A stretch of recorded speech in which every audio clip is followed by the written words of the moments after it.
পর্দায় থাকবা। কেরা কোন সময় কোন দিকে আইয়া পড়ে তুমি বলতে পারবা না আসলে কথা হইছে উপরে ফিটফাট তলে সদরঘাট কত অঙ্গল জঙ্গল নিয়ে গেল মানুষের লোকে ঘষাঘষি করাইলো এখন একেবারে বরকা কিন্তু হাজি বানাইছে কিছু কইলা? না কি শান্তি। এই যাবার কেরাদারি ফোন দিতে হচ্ছে। হ্যালো, ওয়ালাইকুম আসসালাম। হ্যাঁ কি এই এই যে এই যে তোমগো এই সালিশটা কতদিন করো না কও? সালিশ করতে করতে আমি এখন পাগল হয়ে গেলাম গা। না না না না না ওই সালিশ আর আমি করবার পারমই না। না না তোমরা শুনো, তোমাকে যদি বুঝতেই এক পাইলে তোমরা বুঝো আর এক পাইলে তোমাকে বুদ্ধিটা দেয় কেন হেইটা করছে আমারে।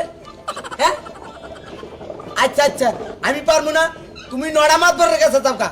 না আমি পারবো না, আমি আমার উত্তর পাড়া দাওয়াত আছে, এই উত্তর পাড়া দান রাখবো রাহি। খালি সালিশ আর সালিশ। ছোট গিন্নি ওই আমার বড় গিন্নি, আমি ঘর থেকে বাইর হয়ে আসলাম, তোমাকে তো কোনো খবর দেখি না। আমরা আসলে আপনি কখন ডাকবেন সেই অপেক্ষায় ছিলাম। মাশাআল্লাহ মাশাআল্লাহ, তোমার এই যে গেটআপ দেখে যা আমার ভালো লাগতাইছে।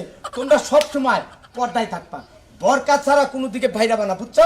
আইসা শুনেন একটা কথা কই, এই যে আপনি ইলেকশনের বেলা আছে রাস্তায় আনাছে কানাছে সিপা চাপায় অঙ্গলে জঙ্গলে হগল কানে নিছেন ভোট চাওয়ার লিগা, আর এখন ইলেকশন গেছে গা পাস হয়ে গেছেন এ বোরকা পিন্দায় হুজুর বানায় রাখছেন, কারণটা কি? হায় হায়, এই তো তুমি বুঝতাইছাও না। তখন আমার নির্বাচন আছিল, নির্বাচনের সময় আমার একটা কর্মী যদি মারে বাইরায় তাহলে তো আমার 10টা ভোটাই গিয়ে যেতেছে। কর্মী হিসাবে তোমাকে পারে মানুষ কি জানতো যে না তুমি আমার বউ, তুমি আমার বউ। এখন আমি নির্বাচনে পাস করছি, এখন তোমরা বরকা গাইতে পর্দায় থাকবা সব সময়, বুঝছো? আচ্ছা বাড়ির ভিতরে তাই বলে পর্দা করে থাকতে হবে? বাড়ির ভিতরে তো আমরা যেই সেইভাবে থাকতে পারি, তাই না? হায় হায় কই কি বাড়ির ভিতরে পর্দা মানে? বাড়িতে থাকবা, ঘরে থাকবা, সব সময় পর্দায় থাকবা। কেরা কোন সময় কোন দিকে আইয়া পড়ে তুমি বলতে পারবা?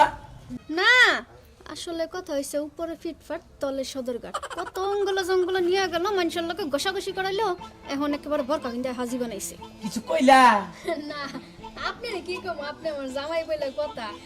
তাই তো জামাই বলে কথা, আপনি যেটা করবেন সেটাই তো আমাকে শুনতে হবে। উনো কপাল লাগে, কপাল দেখো আমার কি সুন্দর একটা কপাল।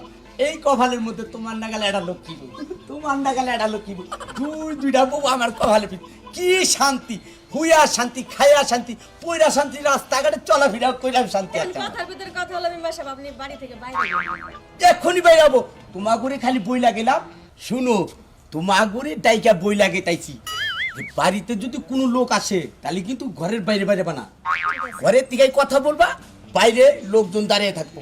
আর যদি অতিরিক্ত ইম্পর্টিং হয় তাহলে বলবা যে নাম্বার নিয়ে যান, ওনার সাথে ফোনে কথা বলে। ঠিক আছে হ্যাঁ? আপনি যা বলবেন তাই হবে। আচ্ছা ওই নাড়িটা কি রেখে দাম নাকি? নারী নিয়ে কি করবেন? আচ্ছা নাড়ি নিয়ে গেলে কবে তুমি মেম্বার নিয়ে যান নিয়ে যান, আপনারা যদি আবার কুত্তা ধরে। না রাস্তায় আবার মানুষ বলবো যে মেম্বার বুড়ি হয়ে গেছে, নাড়ি না চলাফেরা করে।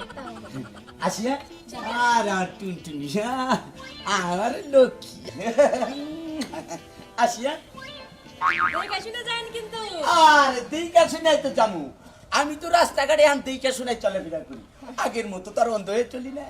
আসিয়া তোমরা কিন্তু ঠিকঠাক মতো থাকো, অবশ্যই। বরকা কিন্তু খাওয়াবা না। বরকা তো খুয়ামু না। বরকা খুয়াই কি করবো? বরকা ছাড়াই কত ঘুরলাম, কত সময় জামা কাপড় ছাড়াও কত জায়গায় দৌড়াইলাম, আজকে বরকা কিনতে গেছে গেছে না গেছে। এই যে বুবুজান শোনো, ওই সে এলাকার মেম্বার, আমাকে তো মেম্বার না। নো, তাই তো দেখতে পাবি